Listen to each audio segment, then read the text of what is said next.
যুক্তরাষ্ট্র ও ইসরায়েলের সমন্বিত হামলায় ইরানের সর্বোচ্চ নেতা আয়াতুল্লাহ আলী খামেনি সহ জ্যেষ্ঠ সামরিক কর্মকর্তারা নিহত হওয়ার পর মধ্যপ্রাচ্য জুড়ে উত্তেজনা এখন তুঙ্গে।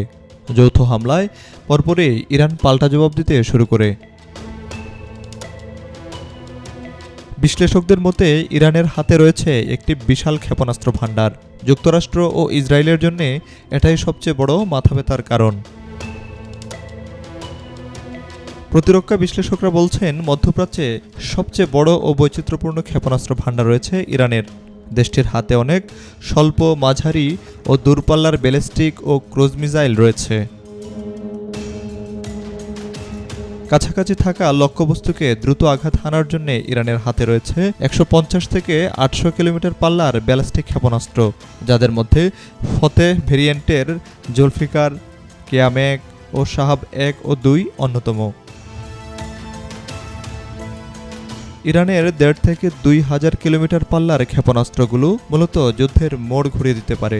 শাহাব-৩, ইমাদ, গদর-১, কোররাম শহর এবং শেজ্জিলের মতো ক্ষেপণাস্ত্রগুলো ইসরায়েল ছাড়াও কাতার, বাহরাইন, কুয়েত, সৌদি আরব ও সংযুক্ত আরব আমিরাতে থাকা মার্কিন ঘাঁটিগুলোতে আঘাত হানতে সক্ষম।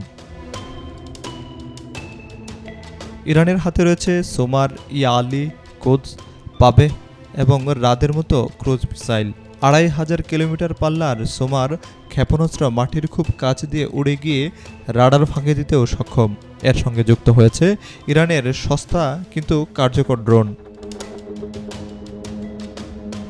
বছরের পর বছর ধরে মাটির নিচে সুড়ঙ্গ তৈরি করে বিশাল ক্ষেপণাস্ত্র ভান্ডার করে তুলেছে ইরান। মাটির নিচের এই বাংকারগুলো পরিচিত মিসাইল সিটি নামে। যুক্তরাষ্ট্র ও ইসরায়েলের হামলার মুখেও মাটির নিচে এই সুরক্ষিত ঘাঁটি থেকে দীর্ঘ সময় ধরে হামলা চালিয়ে যেতে পারবে দেশটি। এছাড়াও ইরানের রয়েছে জাহাজ বিধ্বংসী ক্ষেপণাস্ত্র, নেভাল মাইন ও ড্রোন, যা দিয়ে হরমুজ প্রণালীতে বাণিজ্যিক জাহাজ ও তেলবাহী ট্যাঙ্কারের ওপর হামলা চালানো সম্ভব। ইরানের দাবি, তাদের হাতে ফাত্তা সিরিজের হাইপারসোনিক মিসাইল রয়েছে, যা অত্যন্ত দ্রুতগতিসম্পন্ন। এই পাল্টাপাল্টি হামলায় ইরান, যুক্তরাষ্ট্র, ইসরায়েল ও মধ্যপ্রাচ্যের দেশগুলোর বিভিন্ন দেশের মানুষ নিহতর খবর আসছে। এই সংঘাত কি পাল্টাপাল্টি হামলার মধ্যেই সীমাবদ্ধ থাকবে, নাকি দীর্ঘমেয়াদী যুদ্ধ রূপ নেবে, সেটি এখন বড় প্রশ্ন। Desk report, B news 24।